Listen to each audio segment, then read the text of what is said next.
வாழ்க வளமுடன். அருட்பெயராற்றலின் கருணையினால் உங்கள் உடல்நலம், நீலாயுள், நிறை செல்வம், உயர் புகழ், மெஞ்ஞானம் பெற்று ஓங்கி வாழ்வீர்களாக. அன்பர்கள் அனைவருக்கும் பாலாவின் இனிய வணக்கங்கள். நீங்களும் உங்கள் அன்பு குடும்பமும் வாழ்க வளமுடன். அன்பர்களே, இன்னைக்கு நம்ம பார்க்க போகிறது 2 கிரகத்துடைய பரிவர்த்தனை யோகங்கள் எப்படி இருக்கும் அப்படிங்கிறத பற்றி. அதுவும் இந்த ஆடி மாதத்தில் நடக்கக்கூடிய இந்த பரிவர்த்தனையில் மிகப்பெரிய யோகங்கள் கலந்துருக்குன்னு சொல்லலாம். யாருக்கு இந்த யோகங்கள் இருக்குதுன்னா, ஃபஸ்ட்டு நம்மளுக்கு வர்றது, இந்த பரிவர்த்தனை நடக்கக்கூடிய இடத்துல ஒரு ஜனனம் நிகழ்ந்தது அப்படின்னா மிகப்பெரிய ராஜயோகத்தை கொடுக்குன்னு சொல்லலாம்.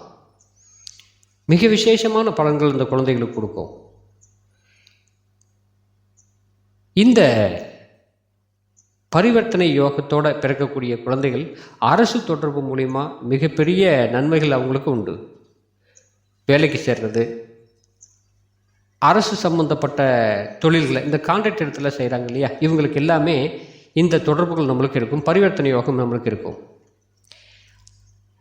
இந்த சூரியன் இல்லத்தில் சந்திரனும், சந்திரன் இல்லத்தில் சூரியனும் அமைகிறது மாதா பிதா இந்த வகையிலே அவங்க அப்பா அம்மாவை நல்ல முறையில் வச்சுக்கும் இந்த ஜனனம். அதே சமயத்தில் நம்மளுக்கு தெய்வ பலம் கூடும்னு சொல்லுவாங்க. தெய்வ பலம் மிக பெருசாக நம்மளுக்கு இருக்கும்.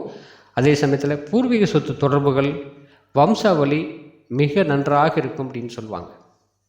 அதாவது இவங்களுக்கு பூர்வீக சம்பந்தப்பட்ட சொத்து பத்துகள் எதாவது இருந்ததுன்னா இவங்களுக்கு எந்தவித வில்லங்கம் இல்லாமல் அது சேரும். அதே சமயத்தில் இவங்களுடைய பூர்வ புண்ணிய கர்மா அப்படின்னு சொல்லக்கூடிய அந்த கர்மாவும் இவங்களை விட்டு விலகி அந்த தோஷங்களை இவங்களுக்கு தராமல் பண்ணிடும்.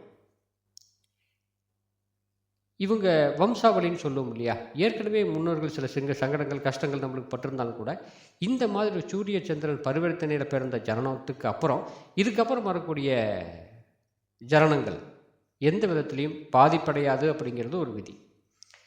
சரி, இருந்தாலும் இந்த பலன் நம்மளுக்கு பொதுவான பலன் தான் சொல்லுவாங்க. சரி, இது பொதுவான பலன் இல்லாமல் கரெக்டாக நம்மளுக்கு எப்படி எடுக்க முடியும் அப்படின்னாக்கா, இந்த ஜனனம் மேஷ லக்கணத்திலேயோ அல்லது கடக லக்கணத்திலேயோ அல்லது விருச்சிக லக்கணத்திலேயோ இந்த லக்கணங்களில் ஜனனமாகணும். அப்படி ஜனனமாச்சு அப்படின்னா இந்த பரிவர்த்தனை யோகம் மிகப்பெரிய சிறப்பான பலனை தருது. இதுலேயும் இன்னும் ஒரு சிறப்பு இதுக்கு உண்டு. இந்த ஜனனமாகிற நேரத்தில் இந்த குழந்தைகள் உத்திர நட்சத்திரமும் புனர்பூச நட்சத்திரம், இந்த 2 நட்சத்திரத்தில் சந்திரன் அமர்ந்திருக்கணும். அந்த மாதிரி அமர்ந்தது அப்படின்னா கட்டாயம் 100% இந்த பலன் உறுதின்னு சொல்லலாம். இதில் மேஷ லக்கணத்திற்கு, கடக லக்கணத்திற்கு, விருச்சிக லக்கணத்திற்கு நம்மளுக்கு உண்டான லக்கணமாக நம்மளுக்கு அமைஞ்சு போச்சு அப்படின்னா மற்ற கிரகத்துடைய நிலை அம்சத்தில் குபேர நிலைன்னு சொல்லுவாங்க. இந்த மாதிரி அமைஞ்சிருச்சு அப்படின்னா கட்டாயம் இந்த பெண்ணோ ஆணோ ராஜயோகத்தை அடைவாங்கன்னு சொல்லலாம். மூல நூல்களில் இந்த பரிவர்த்தனை பற்றி மிக பெருசாக சொல்லப்பட்டிருக்கு.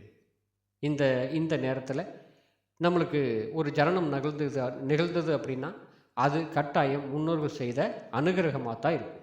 அதன் மூலியமாக தான் ஒரு ஜனனம் நிகழ்ந்து இந்த மாதிரி ஒரு சூரிய சந்திர பரிவர்த்தனை யோகம் ஏற்பட்டு அதாவது சந்திரன் உத்திரம் புனர்பூசம் நட்சத்திரத்தில் அமையும். இந்த மாதிரி அமையக்கூடிய யோகம் யாருக்கு கிடைக்கும் அப்படின்னாக்கா, அந்த முன்னோர்கள் நம்மளுக்கு மிகப்பெரிய புண்ணியத்தை பண்ணியிருக்கணும். அந்த மாதிரி ஒரு புண்ணியத்தை பண்ணியிருந்தோம் அப்படின்னா கட்டாயம் இந்த நேரத்தில், இந்த நட்சத்திரத்தில், இந்த லக்கணத்தில் தான் ஒரு குழந்தை நம்மளுக்கு சரணமாகும். சரி, இந்த ஆடி மாதம் இது நடக்கக்கூடிய நாள்களில் இந்த மேஷம், கடகம், விருச்சிகம் லக்கணக்காரங்களும் மிகப்பெரிய யோகத்தை அடைவாங்க அந்த நாளில். இது எந்த நாளில் நடக்குது அப்படின்னா 5/8/2024 3:22 அப்புறம், மதியம் 3:22 அப்புறம் 7/8/2024 8:30 வரைக்கும். இதுக்கு இடையில இந்த 2 நாளில் ஜனனம் ஆச்சு அப்படின்னாக்கா, அதாவது ஆடி மாதம் 20ஆம் தேதியிலிருந்து ஆடி மாதம் 22ஆம் தேதிக்குள்ள 2 நாள் தான். அப்படின்னாலும் அதில் நம்மளுக்கு கோடிக்கணக்கான குழந்தைகள் பிறக்கும் இல்லையா. அதில் நம்மளுடைய சொந்தங்கள், நம்மளுடைய உறவுகள் வகையில் ஏதாவது ஜனனம் ஆயிருந்தது அப்படின்னா இதை நீங்கள் பார்த்துக்கலாம்.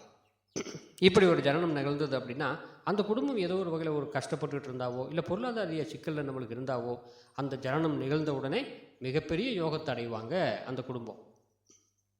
இப்போ ஒரு சார் நம்ம சொல்கிறத கேட்குறோம் இல்லையா, இந்த பெண் குழந்தை பிறந்தோடனே எங்களுக்கு யோகம், நாங்கள் வீடு வாசல் வாங்கிட்டோம், காடு தோட்டம்லாம் வாங்கிட்டோம்னு சொல்லுவாங்க. அல்லது இந்த ஆண் ஜாதகம் நம்மளுக்கு ஜனனம் ஆனோடனே இந்த பையன் பிறந்த உடனே தான் நாங்கள் இடத்த விட்டு இடம் மாறி போய் ஒரு பெரிய பில்டிங் வாங்கினோம், ஒரு அப்பார்ட்மெண்ட் கட்டணும் அப்படிங்கிற மாதிரி சொல்லுவாங்க. அந்த மாதிரி இந்த அம்சங்கள் இந்த விதி பிரகாரம் ஒரு ஜனனம் நிகழ்ந்தது அப்படின்னா கட்டாயம் அது 100% ராஜயோகத்தை தரும் அப்படின்னே சொல்லலாம்.